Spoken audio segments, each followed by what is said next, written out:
Showtime. Welcome to the show. I'm Brent Holland. Get in your most comfy chair, kick your feet back, get the coffee going, get the tea going, or a beverage of choice. It's cool out there tonight in Kingston, Ontario, Canada.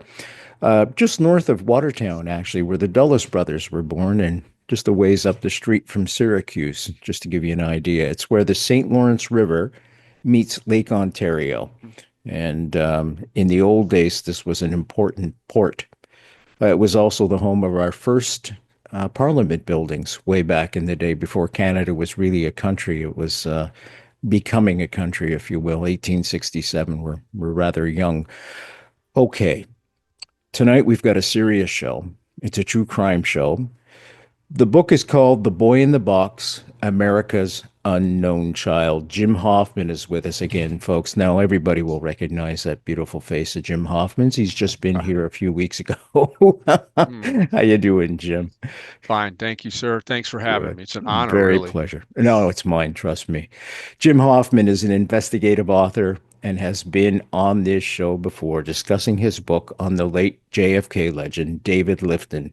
His book is called Conversations with David S. Lifton, Best Evidence to Final Charade, and it is fabulous. I urge you all to get it, especially if you're new to the Kennedy assassination and want to know more of the background of some of the early pioneers of the research that we have come to base our findings on. I'd like to welcome Jim back to the show. And once again, his true crime book is called The Boy in the Box, America's Unknown Child. Hi, Jim. How are you, my friend? Oh, thank you for having me. Good. Getting ready for Christmas break. I'm Yeah. a teacher. A couple more weeks, and we get about 16 days off. So Now, I'm are you one excited. of those teachers that, because I had professors in university too, folks. I went to a place called Concordia in Montreal and McGill. Maybe more Mm. people would know McGill. But professors would always, always, always put assignments on the same day and always put back to back exams on the same day too. Are you one of those professors? No, I'm pretty laid back. I was when I was younger. I could understand it, but as I get older, I realize what's really important.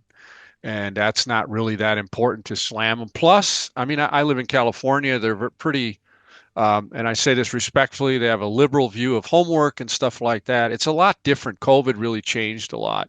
I don't want to get Yeah. into that, but into we could go down a whole rabbit hole with that. So no, I mean, no, I'm very flexible with my students. I mean, as long as they're trying, that's all that matters to me. Okay, here's the story, folks. On Monday, February 25th, 1957, a young Caucasian boy, estimated to be between the ages of 3 and 6, was found nude along Susquehanna Road. Let me do that again. It's Along, Susquehanna Road. thank you. Susquehanna Road. Yeah. Along Susquehanna Road, an illegal dumping ground for unwanted trash, located some 8 miles north downtown of Philadelphia, Pennsylvania, the city of brotherly love.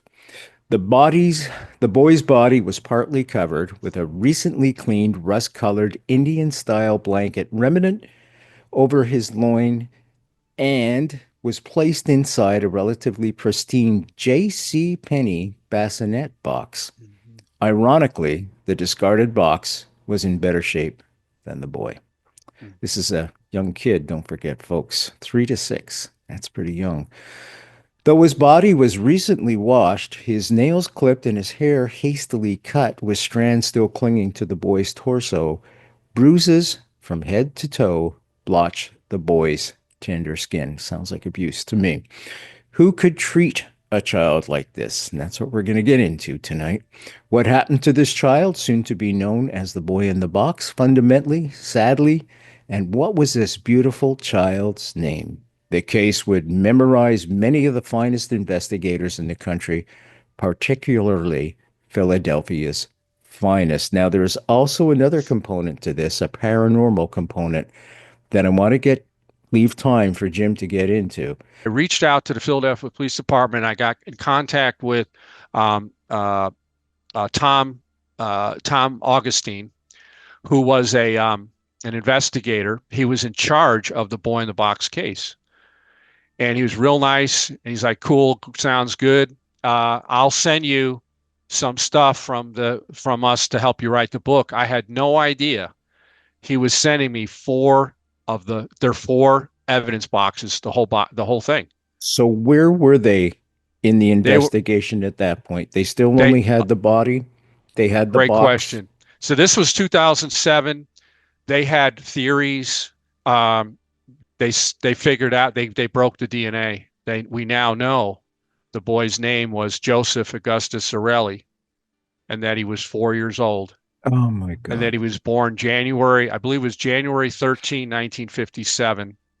What do we His, know about his family yes, background? great question. His mother was um, Mary Abel Plunkett, beautiful lady. She got pregnant by Gus Zarelli. Was they weren't married, um, and that's as far as it goes. Mary, we know, is the mother. She was a good mother to her other children. What happened with Joseph, the boy in the box, Joseph Augustus Zarelli? We only know from circumstantial evidence that he might have had autism or something like that, and he could not speak. And I'm guessing, we don't really know. She gave the boy to somebody else and said, I can't take care of him. Gus and I are not together. She later got remarried. And somehow, and this is a big question, we don't know. Question: how did he get from A to B to C? We don't know. How many people were in between? Did she give it to, did it go from Mary to B, from B to C, C to the killer? We really don't know. Child Um, services, is there any record of nope. And nothing? these guys, these investigators, we're talking 1957, 1958, 59. When they first found the body on Susquehanna Road, I live up in the high desert. You have these roads where they're gravel or dirt, and people just dump stuff. That's what it looked like at Yeah. that time. People, they thought there's no way we're going to solve this in 2 days. It'll be, well, by Monday we'll know. It took them till 2022 to know his name. And these guys, they all, Bill Kelly, Joe McGillen, Tom Augustine, they always said, we just want to know what's his name and what happened to him. Because we really, truly don't even know what happened to him. Um, do you mind me just kind of segueing? Are you okay? Sure. Okay, so Keep going. Yeah. the initial investigator was Remington Bristow, and he's online. His picture's online. He was assigned the unknowns, U, in the alphabet. That's why he was given the case. He spent from 1957 until he died in 1994, I believe. He was so obsessed with the case. He gave so much time. And we know this because Bill Kelly, who I knew, had the honor of knowing, told me this.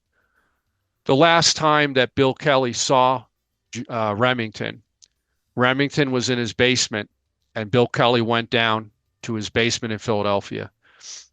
And he said Remington was there with the death mask of the boy in the box, and he was stroking it as if the boy was alive. And he realized at that moment his friend just lost it. And it was because, and I've read about this with like the Zodiac killer investigators, you get so obsessed with it, it destroys your life. It destroys marriages. Some of them turn to alcohol and stuff. Anyways, Remington's theory was, and they all said he kept the case alive. His theory was that the boy came from the foster home, which is 1.5 miles away from the dump site. And I've been to the foster home. I've been to the dump site. Joe McGillen graciously took me there. And if you went there today to Susquehanna Road, you wouldn't even recognize it because it's a built up, beautiful community. Some guy's driveway is the dump site. Ah, But we know where it is exactly because one of the investigators at the crime scene drew a map, and he noted there's a telephone pole with a specific code on it, A1, whatever, and that telephone pole's still there. And so you know exactly, okay, the boy was here where this fire hydrant was or whatever. mhm. And so anyways, Remington believed that the boy was in that home and that the boy somehow, it's a two-story. You can look this up, and if you don't have it, I can send you the pictures. It's amazing. The home looks like a castle, stone. I've been there. Two-story, huge. And Remington theorized that the boy was on the second floor, fell out of the window, and crawled to um, a pond that was in the backyard, and then he died. And you have to understand that the boy had I'm trying to remember, his right foot and his left hand had the washerwoman effect. The finger was pruny and Sure. the foot was pruny from being in water. And that's what he theorized. The boy collapsed, his hand and his foot fell in that pond. He later consulted a psychic, and the psychic who Florence Sternfeld from New Jersey, he didn't tell her anything, and she took him right to the stone house. Said this is where the boy came from. We don't know though. We just don't know. Um, I mean, the boy in the autopsy, his he had bruising. His skull, they theorize, had been slammed against something. He had finger. There were impressions on his forehead as if someone was holding his head down. We can get into that in a second with one of the other theories, but Bill Kelly did not believe that. And again, he was friends with Remington, but he believed the boy was murdered, and it comes from the what's called the M lead or Martha Davis lead. Martha passed away, so we could use her name. Her mom, Marjorie Davis, and her dad, James, he was a science teacher at Lower Merion High School in Philadelphia, prominent high school where Kobe Bryant went back years later. Oh, okay. And his Mhm. mother was the librarian at this school. This is verifiable in the yearbook and so on. She claims, and I believe her 100%, 100, no doubt in my mind, she's telling the truth, that her mom bought the boy in the box from an individual. She was there, paid cash for the boy, brought him home to use him. I don't know if I should say it this way. Please. I'm going to try to keep it clean. It's To okay. Say what abuse you the need to to say. Don't Yeah, worry about it. okay. She was going to use him as a sex toy, basically. That's what this woman said. It's unbelievable. And remember, he's about three. He died when he was four. You know, he's autistic. We know this from her, by the way, Martha, who became a prominent uh, pharmacy like representative. She worked in Indianapolis. She just died like a year ago, and she studied special ed, so she knew what she was talking about. She said there was something he did not speak. The only time she said he made a sound was when my mother slammed his head against the floor and killed him, and he shrieked. And yeah, it's we when we get into the spiritual stuff, I'll come back because my wife and my kids heard that shriek, but that's another story. Bill Kelly believes Martha. Joe McGillen believes Martha. Tom Augustine did not. I find that interesting because Bill and Joe were old timers. Tom was a young punk. He comes around in mid 80s and takes over the case. He was younger. He didn't buy it. He said, "No, I don't believe it. I don't trust her." He says, "I believe he probably came from that foster home." He told me that directly. Um, so, anyways, this woman Martha, after her mother had died, she was going to a therapist or psychologist actually, and she finally one day said on the anniversary of the boy's death, she said, I want you to call the Philadelphia Police Department and tell them what I've been telling you, which is my mom killed this boy. He was a sex toy. She had her words, evil circle of friends. They were into child uh, pornography or child abuse pornography. She said, I was abused. She was only 14 or something being raped by her in front of her family, right in front of them. They were also, which we'll come back to this, they were part of a satanic cult.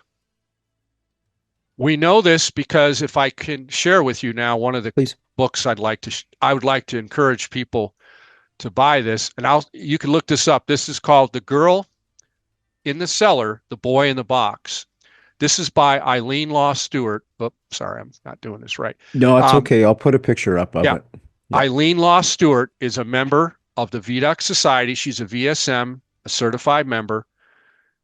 She interviewed me to find out what I knew, and she wrote this book. A friend of Martha's, after Martha died, had a diary of Martha's and gave it to Eileen. And so I would say to your audience that, and I told Eileen this is basically it. I mean, this is the closest we're going to get to what happened. And it's her mom bought the boy. She was there. It was for a sex toy. They were evil circle of friends. Hmm. They were into satanic worship. And we'll get into that when we get into the hauntings that I dealt with. She confirmed stuff that was going on with me because of her knowledge. But anyways, I believe the boy was bought by Marjorie Davis for the reasons that I said. She killed the boy because he had eaten and gotten sick, and he was in the tub and he vomited, and she pulled him out, and that's where you get the washerwoman effect. Okay. And then slammed his head against the floor and so on and so forth. And then they took the body and dumped it along Susquehanna Road, which was it was like no man's land. And then she said afterwards they went. The mom's like, "Hey, are you hungry? Let's go get a snack." The mom was just a sociopath. Now, what's interesting is for me, I got to interview a man. I called him the unknown motorist because he said, "I don't want my name used." And Fair. he told me, "I will not." This was in 2006. He said, "I will not tell you my name." He said, "I would not talk to you if it weren't for Bill Kelly asking me to." So he said, I believe it was a Friday. Susquehanna Road. Think of the letter H. Mm-hmm. The horizontal part of the H is Susquehanna Road. It's a good analogy. And then you Good. have two roads on either side. And the one to the east, I'm trying to remember the name of the road, he was heading south and he looked to his right, to the west on Susquehanna Road, and he saw two people. He said it looked like a boy and a woman in a checked coat. Hmm. I'm going to send you the picture of Marjorie in a checked coat. And I asked him about the coat, and he just described it. It's in the book. So I asked him what happened. He said, I saw that they had the trunk open, and I thought, son of a gun, they're going to dump trash. Hmm. Think about how ironic that is, because they're dumping the boy's body. And he said to the effect, dumping trash is illegal. And then he drove away. When it hit the newspapers, that's when the police department officially found him. We'll get into that in a second. But anyways, he came forward and said, this is what I saw. They were blocking the license plate. They looked nervous. He just assumed they were dumping trash. Well, in a way they were. The boy's not trash, but that's how that woman looked at it as. So anyways, that's the unknown motorist, and the fact that he described the check coat. And years later, maybe in 2018, I ran across a woman. I don't want to use her name. I Fair. call her what was I forget the code. It's in the book. I'm sorry, I can't remember what I called her. Something code name. She didn't want her name used, and she found this picture of Marjorie Davis in the check coat. And so, because of her, you've got that linkage there.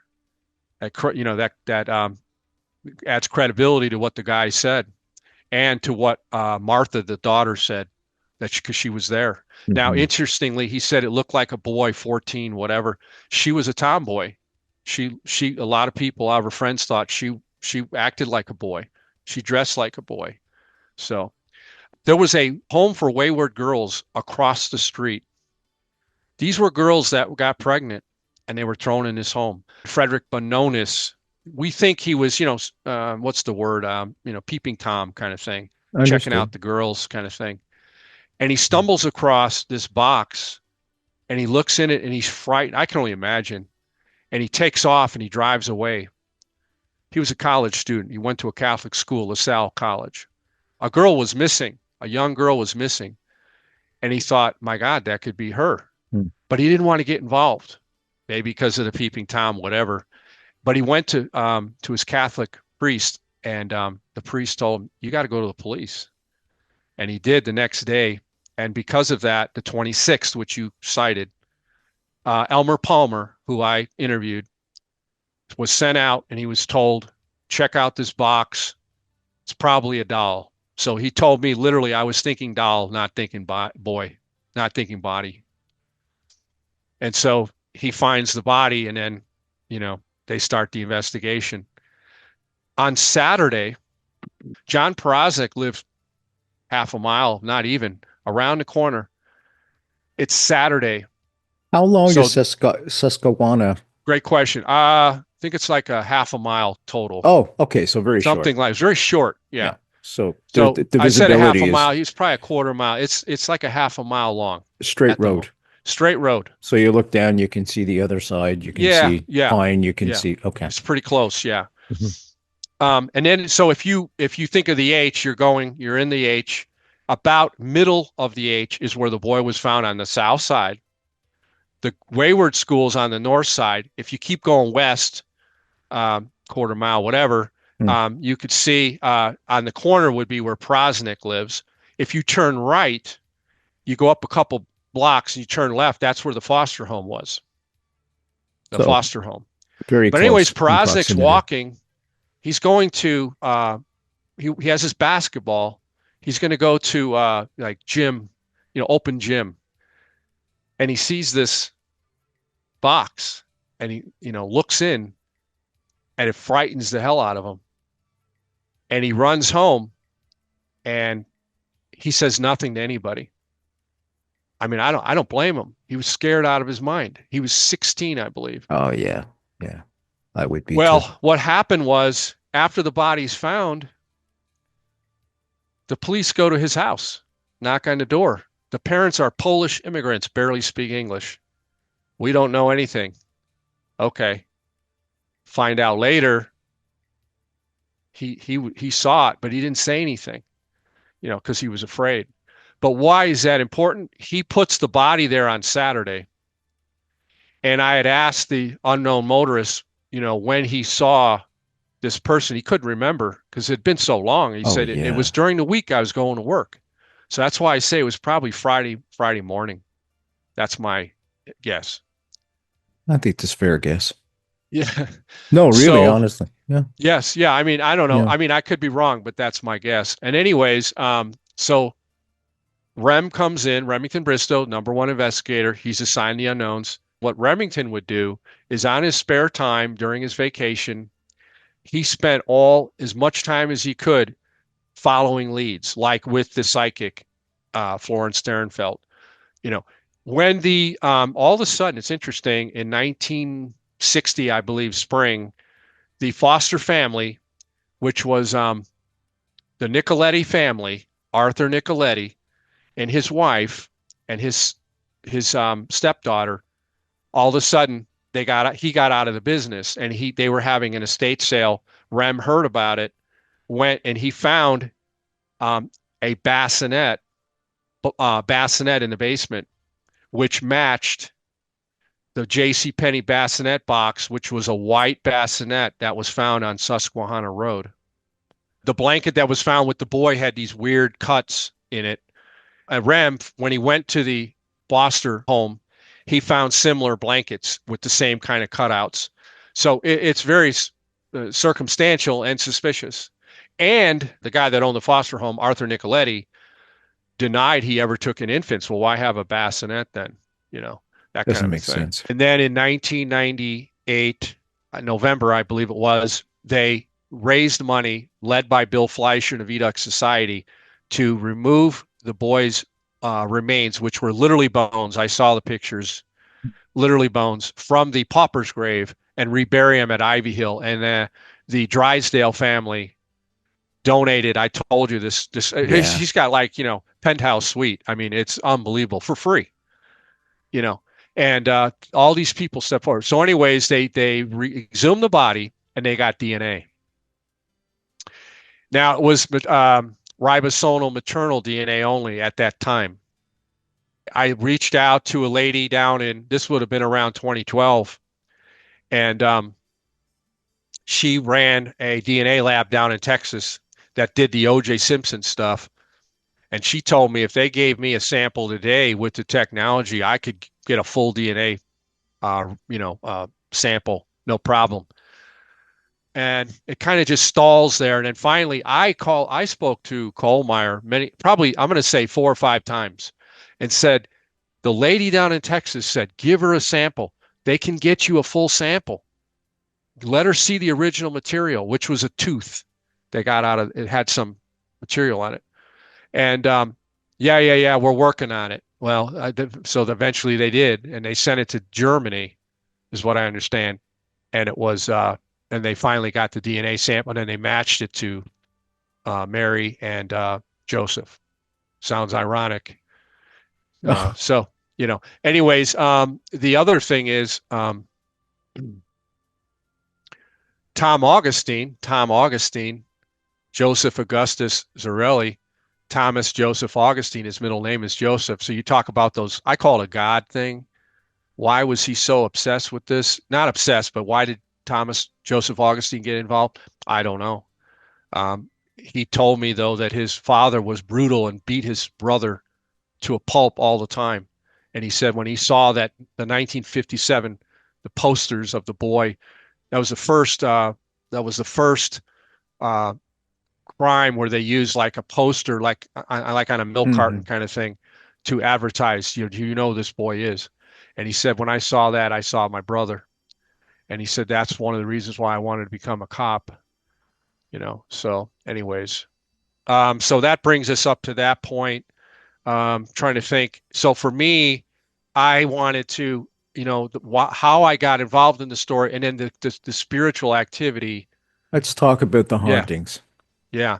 So I wrote the third edition for that. I wanted to give the backstory and talk about the spiritual stuff. So those 4 boxes came to my house in Apple Valley, uh, in California, and I would have never in a million years guessed, oh, you have a piece of a blanket on a murdered boy. It's going to cause you spiritual activity and poltergeist activity. I would have never guessed that. Well, my wife is a psychic medium, and my daughters are as well. And my younger daughter more than my older daughter. And I can tell you a story off camera, which is really strange. But anyways, so I bring the boxes in.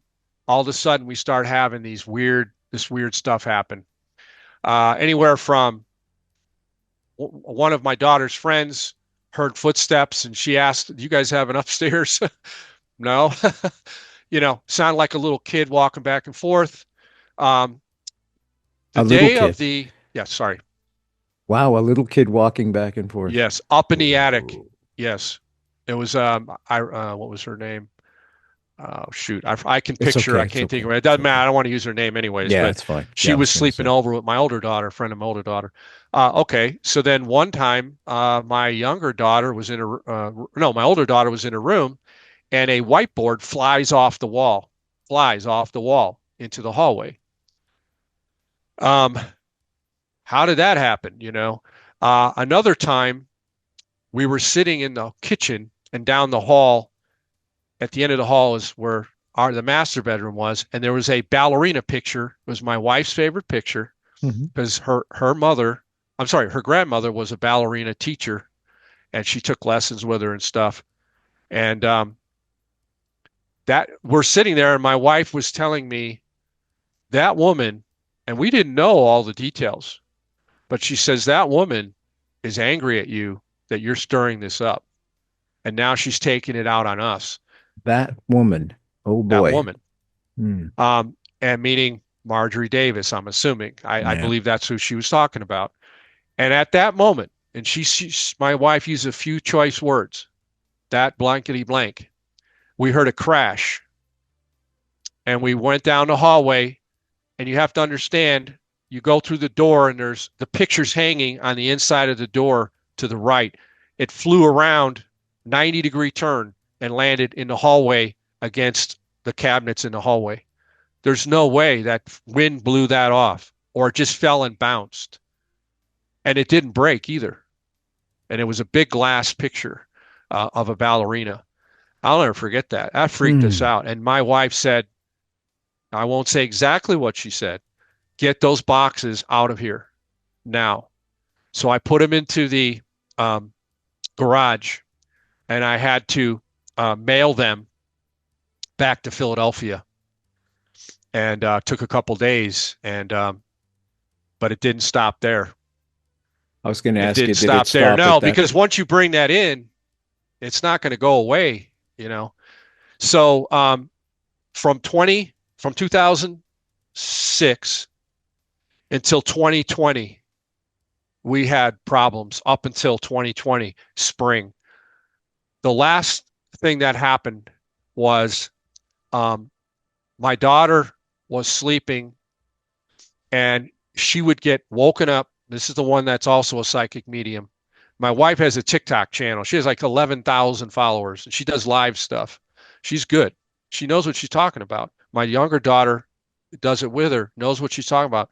This young spirit would talk to her, and when she's sleeping, freak her out, walk up and talk to her. Now, was that the boy or was it the woman pretend like a demon pretending to be the boy? Because they will do that, from what Hmm. I understand. Hmm. And it freaked my daughter out so bad. And it was like a Sunday, as I recall, spring 2020. She walks out and she tells me this. She's standing in front of me.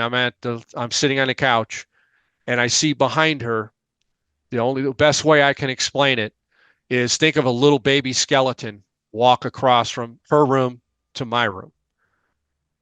And I didn't even say anything to her. I thought if I say anything, she's going to freak out even more.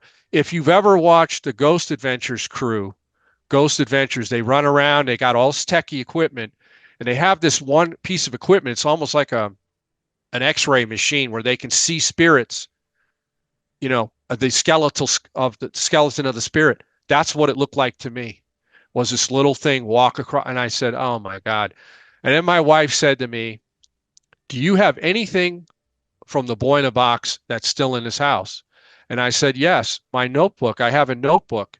It's about that thick. Every letter Bill Kelly wrote me, Tom Augustine, a piece of, I have an original flyer from 1957.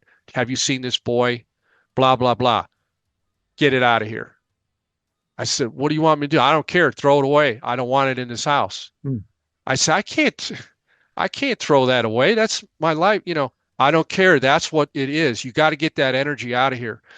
So I did. I got rid of it. I didn't throw it away. I brought it to work. I stuck it in my drawer and I thought, we'll see what happens. And I haven't, at work, at school, I'm sorry, guys, forgive me. I haven't seen we haven't had any problems and the problem Hmm. stopped at home. So that's where we're at there. And then finally, in 2022, I started hearing rumblings. Hey, they're going to solve the case. They're going to solve the case.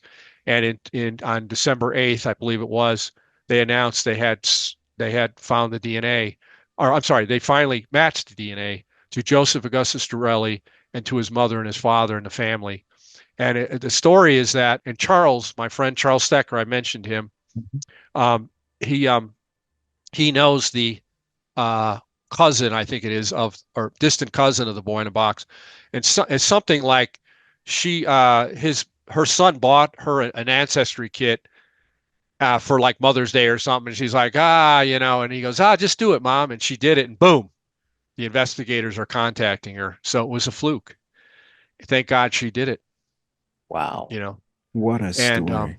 Now, you said your wife and daughter are psychics. yes, psychic Um, mediums where the dead people come and did they yes. have any visitations by the boy to say Um, thank you for finding, or was there anything like that? no, nothing like that. But um, my wife just felt the presence of the woman, and I can Mm, get into Eileen Law Stewart's book right now in a minute here. And my daughter saying this little boy, coming up. Um, but I think I mentioned to you earlier, maybe I forgot this. Correct me if I'm wrong. I don't think I did. When I was at the ceremony, it was 6:30 in the morning, uh, February 26, 2007, 50th anniversary. 6:30 in the morning would have been 3:30 Pacific time, that's right. right? 3 hour Yeah. time difference. My Yep. wife said they all heard a blood curdling scream, like a boy screaming, and then it stopped. My kids ran into her room, jumped on her bed, and were shaking. And I believe that was the boy. They heard the boy when he was killed because it was the 50th anniversary.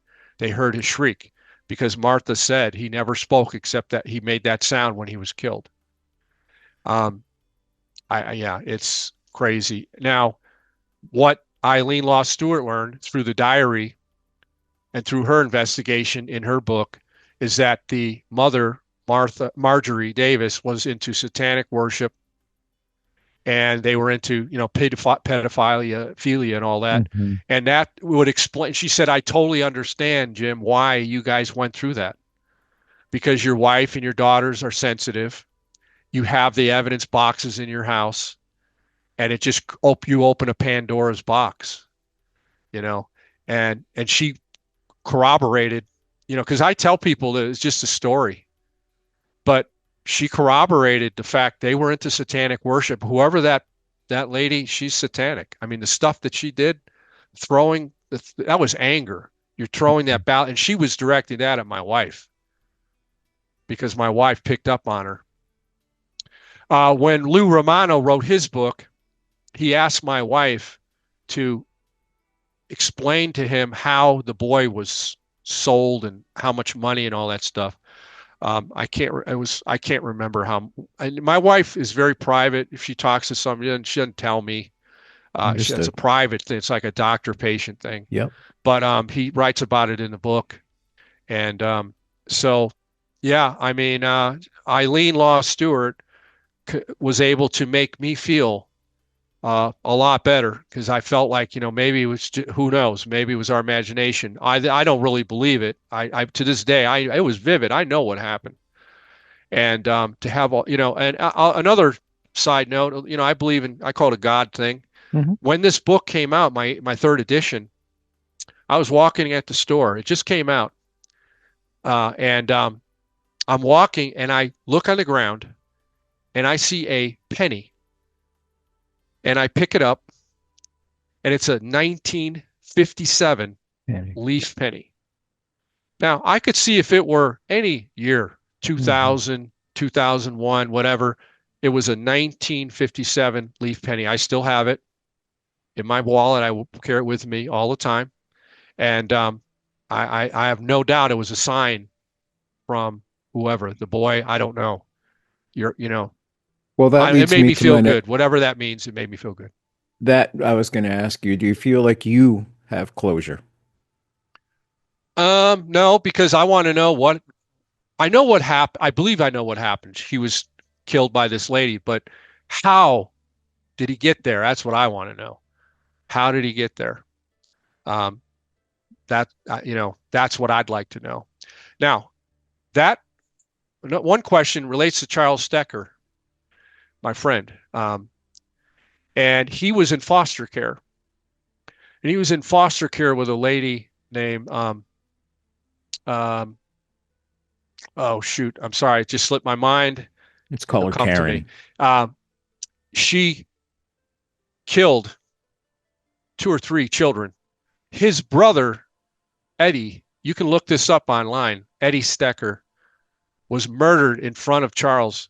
Charles was, I think, 5. His brother was like 3. She, Oh, she, she, um, beat him to death. She goes to court. She goes to the judge and says, I'm going to check myself into a mental hospital. Okay. After 30 days, she left, went home. Nothing. Zero, nothing done. And he said, Charles told me, he found out, I wish I could remember her name. He found out that she is like the grand niece of Lucky Luciano. Oh Well, my. wow. Well, no wonder why she got the white glove treatment. And at that time, Arlen Specter, JFK, Yeah. was the attorney for the city. Oh. And he believes, I believe him, that, I think Specter was probably crooked. I'm going to just say it. I think he was crooked. If you look at the magic bullet theory, that's ridiculous, but that's another story. So anyways, she Bledsoe, I think Bledsoe. Anyways, his foster mother killed like two of her own children. Um, Eddie, his brother, another boy, Garcia, can't think something Garcia, Brent Garcia, killed him. Charles was injured, but he got out. And Charles talks about how in his journey, he's to this day, Charles cannot from Philadelphia Mhm. cannot get the records of his brother from the city. They won't give it to him. Why? That was in 1968, I think it was. Why? And he's come close, and the politician, I forget his name, no problem, I'll get it for you. All of a sudden, I can't do it. Why? You know, which goes back to how, I think it goes back to the city of Philadelphia had a very loosey-goosey foster Mhm. care system. Even Bill Fleischer of the Vidux Society, I heard him on a Zoom. He kind of mentions this. It was kind of loosey-goosey back then. And I think they're afraid to admit kids disappeared, kids were killed Yeah. because someone was asleep at the wheel. Yeah. Um, and he Especially in told, those days, there was no accountability at all.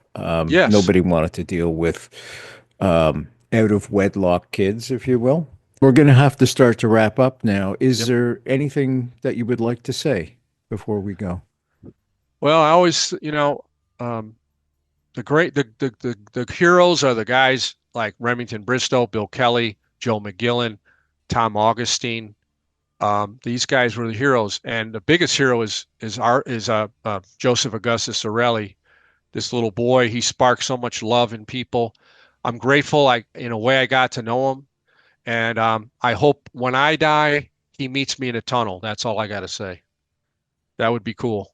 I think that's the perfect way to leave it. Listen, I want to thank you for all of this. And your book, again, is called The Boy in the Box, America's Unknown Child. Hopefully, he's known now through the great efforts of your book.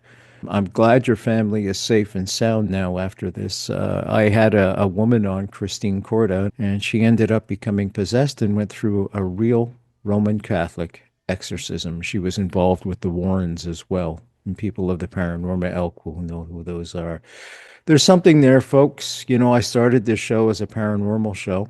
It morphed in various directions, but I've heard too many stories of the same type of descriptions, including UFO abductions, the same type of descriptions from people that don't know each other.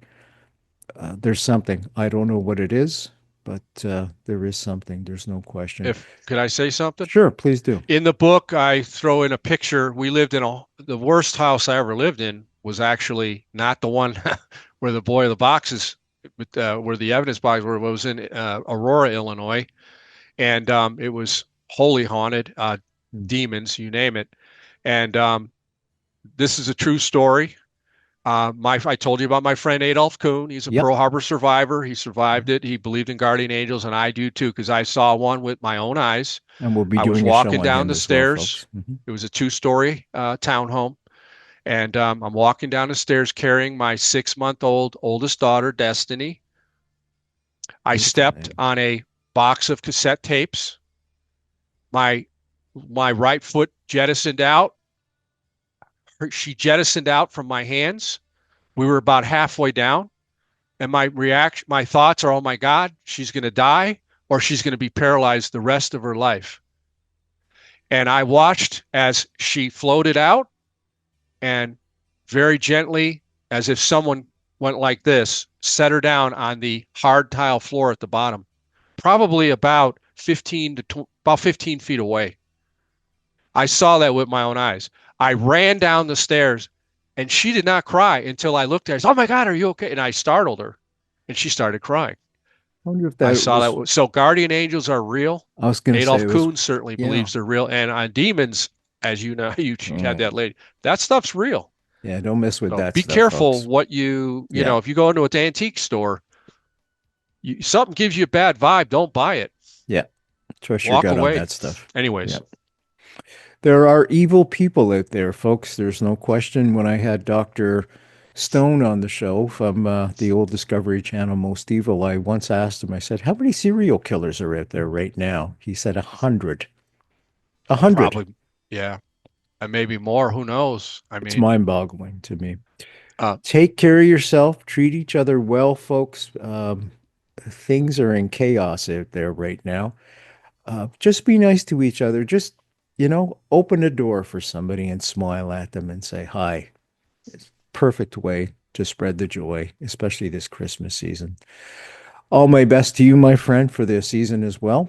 thank you. You too. And I'm Brent Holland. Take care, everybody. We'll see you next time.